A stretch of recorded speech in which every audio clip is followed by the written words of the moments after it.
Desde pequeño has repetido el Padre Nuestro con familiaridad, memorizando cada palabra como si fuera una verdad absoluta. Sin embargo, lo que muchos desconocen es que la versión que nos ha llegado dista mucho de ser completa. Esto no es un error de traducción ni un accidente histórico, sino una omisión intencional. Hay registros antiguos, anteriores al siglo IV, que revelan la existencia de un verso perdido, considerado por los primeros seguidores de Jesús como el pasaje más transformador de toda la oración. Una invocación capaz de despertar algo profundo en el ser humano, algo que ciertas fuerzas siempre han buscado mantener oculto. Los gnósticos llamaron a estas fuerzas arcontes, entidades que dan forma a nuestra percepción, se alimentan del miedo y mantienen la conciencia humana atrapada en una versión limitada de sí misma. Para ellos, la oración original enseñada por Jesús no era una simple petición, sino una herramienta para la liberación de estas influencias. En los próximos momentos, descubrirá que se eliminó, las razones detrás de esta exclusión y cómo este fragmento olvidado puede revolucionar su comprensión de la espiritualidad. Sin embargo, primero debes comprender algo que cambiará para siempre tu forma de ver esta oración. Cuando comencé a investigar los textos gnósticos, una de las primeras revelaciones que me hizo cuestionar todo lo que había aprendido fue la sensación de que algo esencial había sido borrado. No esperaba encontrar lo que encontré. Imaginé que las diferencias entre los manuscritos cristianos eran meros ajustes o errores de traducción, pero no lo fueron. Eran huecos estratégicos, como si alguien hubiera cortado partes específicas con precisión quirúrgica. La historia del Padre Nuestro comienza mucho antes de la Iglesia que conocemos hoy. Jesús lo enseñó en arameo alrededor del año 30 después de Cristo y durante décadas se transmitió oralmente antes de registrarse por escrito. El documento más antiguo que tenemos está en el Evangelio de Mateo, fechado entre los años 80 y 90 después de Cristo, medio siglo después de la muerte de Jesús. 50 años de transmisión oral, interpretaciones y filtros culturales. Y aquí surge el primer problema, un detalle que la mayoría ignora: las versiones de Mateo y Lucas son radicalmente diferentes. Lucas, por ejemplo, ni siquiera incluye la doxología final, porque tuyo es el reino, el poder y la gloria por siempre, tan conocida por todos. Si Jesús enseñó la oración exactamente como la recitamos, ¿por qué dos evangelistas registraron versiones tan diferentes? La explicación oficial apunta a contextos y audiencias diferentes, pero existe otra posibilidad, reforzada por los manuscritos de Nag Hammadi. Descubiertos en Egipto en 1945, estos textos gnósticos, escondidos en el siglo IV probablemente por monjes que sintieron persecución, revelan una tradición cristiana primitiva mucho más rica y más amenazadora para el poder institucional que cualquier cosa que haya sobrevivido al escrutinio de la Iglesia.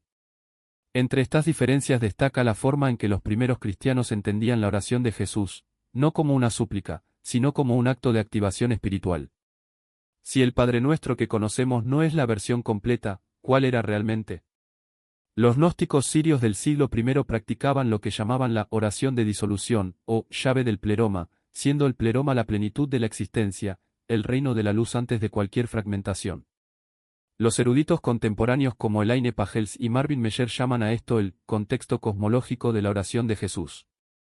Desde este punto de vista, orar no era pedir a un Dios distante, sino realinear la conciencia interna con su fuente original. A esto lo llamo oración de reconexión consciente.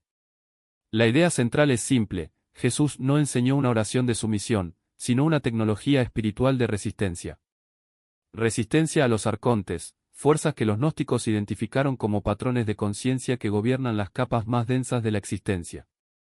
No se trata necesariamente de seres físicos, sino de estructuras de control, arquetipos de miedo que mantienen al ser humano identificado con el mundo material y ajeno a su verdadera naturaleza divina. Piénsalo: ¿cuántas veces te despiertas con una ansiedad inexplicable, una sensación opresiva en el pecho incluso antes de mirar el móvil? Una voz interna que insiste en decirte que no eres suficiente, que el mundo es peligroso, que necesitas obedecer, consumir, temer. ¿De dónde viene esta voz? Los gnósticos tenían una respuesta clara, y el Jesús que enseñó en este contexto ofreció una técnica para silenciarla. Cuando analizamos los registros de los primeros cristianos, especialmente en las comunidades de Siria y Egipto, resulta evidente que la práctica de la oración no era una recitación mecánica.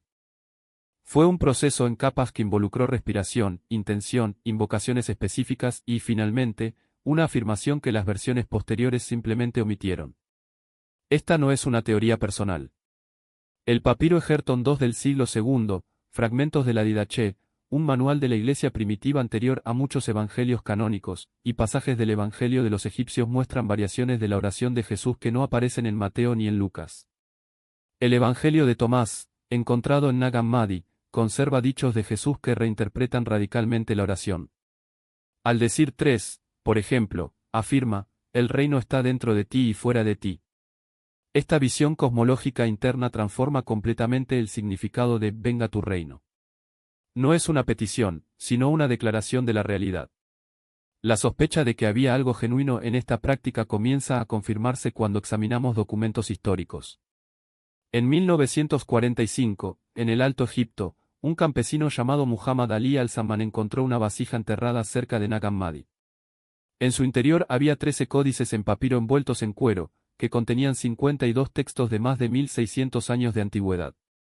Entre ellos, el apócrifo de Juan, el Evangelio de la Verdad y el libro secreto de Juan comparten una cosmología sofisticada sobre los arcontes, los gobernantes de cada capa de la existencia material. El arconte de menor rango, llamado Yaldabaoth en los textos gnósticos, a menudo se asocia con el Dios ciego, una fuerza que se cree que es el Creador Supremo, pero que en realidad es solo una emanación fragmentada de la luz original. El libro secreto de Juan describe cómo el alma humana fue aprisionada en cuerpos materiales por los arcontes, precisamente para impedirle reconocer su origen divino. Y detalla prácticas de reconexión específicas, incluida la invocación del verdadero nombre de la luz. No es un nombre simbólico, sino un patrón de sonido, una combinación específica que los gnósticos creían que resonaba con la frecuencia original del pleroma. Aquí reside un detalle que muchos historiadores convencionales prefieren ignorar: fragmentos de oraciones en manuscritos coptos revelan elementos que simplemente desaparecieron de las versiones conocidas. Preparado no funciona. Es como intentar encender un fuego con palos mojados, la intención está ahí, pero el suelo no está preparado para recibirla. El sistema nervioso necesita estar en modo receptivo para que la afirmación no sea solo una afirmación vacía, sino una llave que abre la cerradura de la conciencia. Error 2. Leer textos gnósticos como si fueran mitología o alegoría. Cuando el Evangelio de la Verdad dice que el error se solidificó porque no conoció la verdad, no se trata de un pecado moral, sino de un colapso de la percepción. El error aquí es la identificación con el cuerpo, con el tiempo lineal, con la narrativa de los arcontes, una ilusión que cristaliza cuando olvidamos que somos, ante todo, una chispa del pleroma. Los gnósticos no veían a Jesús como un salvador externo, sino como un espejo, alguien que recordaba su origen y enseñaba el camino para que otros hicieran lo mismo. Ahora bien, un detalle crítico que casi nadie menciona: la estructura de estas prácticas no es aleatoria. Siguen un patrón que aparece en tradiciones aparentemente desconectadas.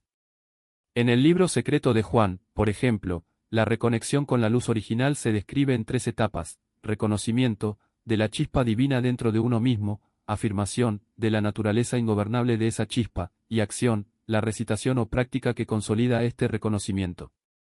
Esta misma secuencia aparece en el himno de la perla, un texto siríaco del siglo III, donde el príncipe exiliado solo recupera su identidad real cuando recuerda su origen, declara su verdad y actúa para regresar al reino. Y no es casualidad que, en el Evangelio de Tomás, Jesús diga: el reino está dentro de vosotros y fuera de vosotros. Cuando os conozcáis a vosotros mismos, seréis conocidos y sabréis que sois hijos del Padre viviente. La palabra clave aquí es saber, no en el sentido intelectual, sino en el sentido gnóstico de gnosis, un conocimiento directo y experiencial que disuelve la ilusión de separación. Pero, ¿por qué es tan poderoso este marco de 3 pasos? Porque refleja el funcionamiento del cerebro humano. Los estudios sobre neuroplasticidad muestran que la repetición de un patrón, especialmente cuando se combina con un estado emocional elevado, reconecta las redes neuronales.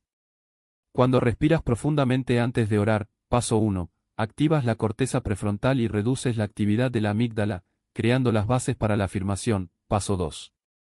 Y cuando esa afirmación se repite con intención, el cerebro comienza a tratarla como una realidad interna, no como una fantasía. Es como si estuvieras reprogramando el sistema operativo de tu mente. Los gnósticos no tenían resonancia magnética, pero la sabían intuitivamente.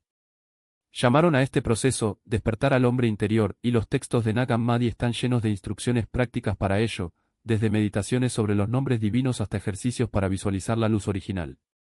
Esto es lo que lo cambia todo, no es necesario creer nada de esto para que funcione. En realidad, la creencia es un obstáculo. Los gnósticos no pedían fe, ofrecieron un método. Si sigues los 3 pasos durante 21 días, algo sucede, no por arte de magia, sino porque el cerebro humano está diseñado para responder a patrones consistentes. La neurociencia llama a esto el efecto de repetición intencional. Los gnósticos lo llamaron despertar. El resultado es el mismo, una creciente sensación de que la distancia entre usted y lo divino no es real, sino una ilusión construida por siglos de adoctrinamiento. Y cuando esta ilusión se disuelve, lo que queda no es un vacío, sino una presencia, la misma que los arcontes intentaron ocultar. Pero hay un último detalle que pocos exploran, el papel del sonido. Los gnósticos no veían las palabras como meros símbolos, eran vibraciones que interactuaban con la materia sutil del pleroma. En el Evangelio de los egipcios, por ejemplo, hay un pasaje donde Jesús enseña que el nombre de la luz es una combinación de sonidos que, pronunciados correctamente, disuelven las cadenas de los arcontes. Esto no es poesía. Los estudios modernos de simática muestran que sonidos específicos crean patrones geométricos en la materia, como arena en una placa vibratoria que forma mandalas cuando se expone a ciertas frecuencias. Los gnósticos lo sabían.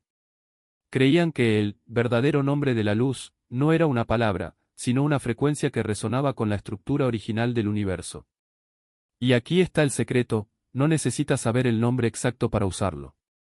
La intención, cuando está cargada de reconocimiento, ya es una frecuencia.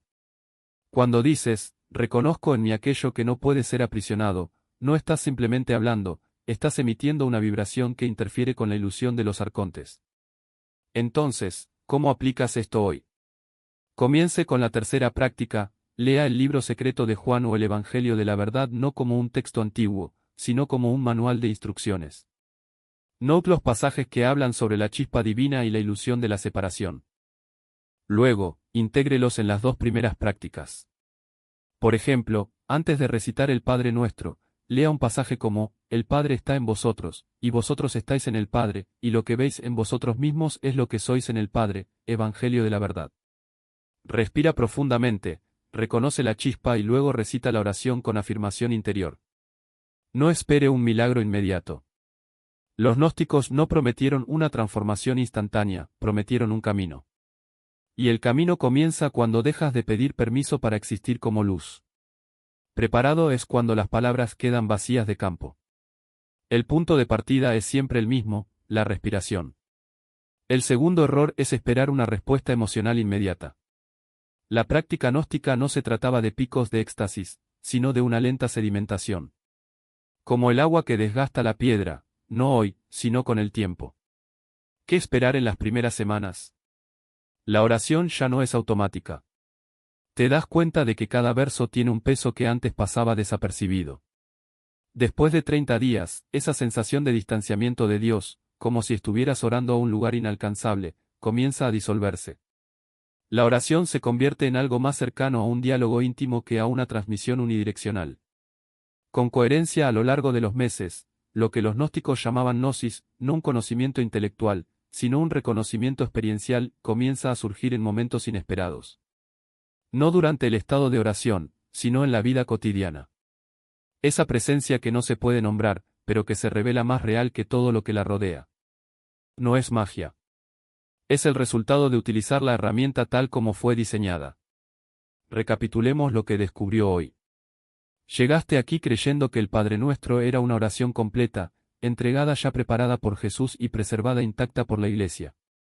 Descubrió que la tradición temprana, anterior al filtro del Concilio de Nicea en el año 325 después de Cristo, contenía una versión más profunda, con un componente de afirmación interna que los gnósticos consideraban la parte más poderosa de la práctica.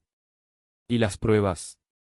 Los manuscritos de Nag Hammadi, el papiro de Bruce, las diferencias estructurales entre las versiones de Mateo y Lucas, los estudios de neurociencia que comparan la oración intencional con la recitación de memoria. Entiende por qué se eliminó esto y quién se beneficia de una espiritualidad basada en la dependencia y no en el reconocimiento directo. Ahora tienes 3 prácticas concretas para comenzar hoy. En 20 minutos tuvo acceso a lo que 17 siglos de filtros institucionales habían tratado de mantener fuera de su alcance. Ya no eres la misma persona que hizo clic en este contenido. Ahora forma parte de un pequeño grupo que lee las fuentes primarias, cuestiona lo transmitido y toma su propia espiritualidad lo suficientemente en serio como para investigar. La pregunta es, ¿qué vas a hacer con eso? Y eso es solo la superficie.